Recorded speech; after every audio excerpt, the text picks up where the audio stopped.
राज्यभरातील बिनविरोध निवडणुकांचं चित्र तर इतकं भयंकर आहे की सत्ताधारी पक्षाचे लोक जनतेला स्पष्टपणे फाट्यावर मारतायत।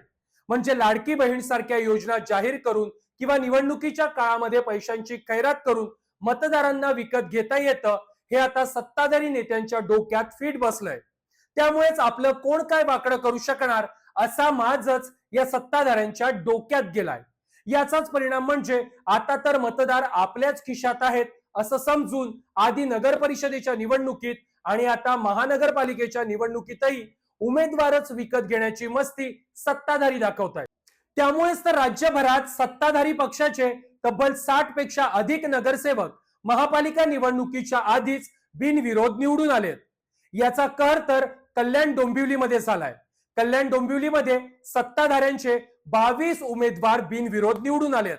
म्हणजे ज्या कल्याण डोंबिवलीमध्ये 2017 पर्यंत अगदी अटीतटीची कट टू कट लढाई होत होती, त्याच कल्याण डोंबिवलीमध्ये यंदा भाजपचे 15 आणि शिंदे सेनेचे 7 असे एकूण 22 उमेदवार बिनविरोध निवडून आलेत।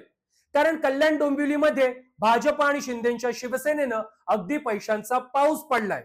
एका विरोधी उमेदवाराला फोडण्यासाठी कल्याण डोंबिवलीमध्ये 5-5, 10-10 कोटी रुपये दिले गेलेत। फक्त कल्याण डोंबिवलीच नाही तर राज्यभरात असंच चित्र पाहायला मिळतंय। तिकडे पुण्यामध्ये भाजपचे 2 उमेदवार बिनविरोध झालेत।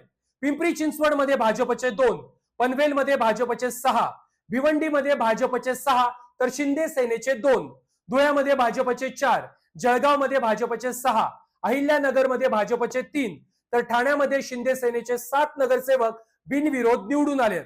म्हणजे महायुतीकडून सत्तेचा कसा दुरुपयोग सुरू आहे हेच यातून स्पष्ट दिसतंय। आता हे सगळं का घडतंय? कारण या सगळ्यामध्ये जनतेच्या मताला काहीच किंमत नाही।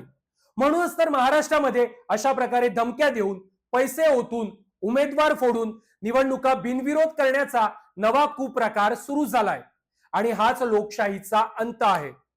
पण जनता म्हणून तुम्ही काही फार ताण घेऊ नका, कारण अशा प्रकारे बिनविरोध निवडणुका व्हायला लागल्या तर भविष्यामध्ये तुम्हाला मतदान करण्याचा ताणच सत्ताधारी ठेवणार नाहीत।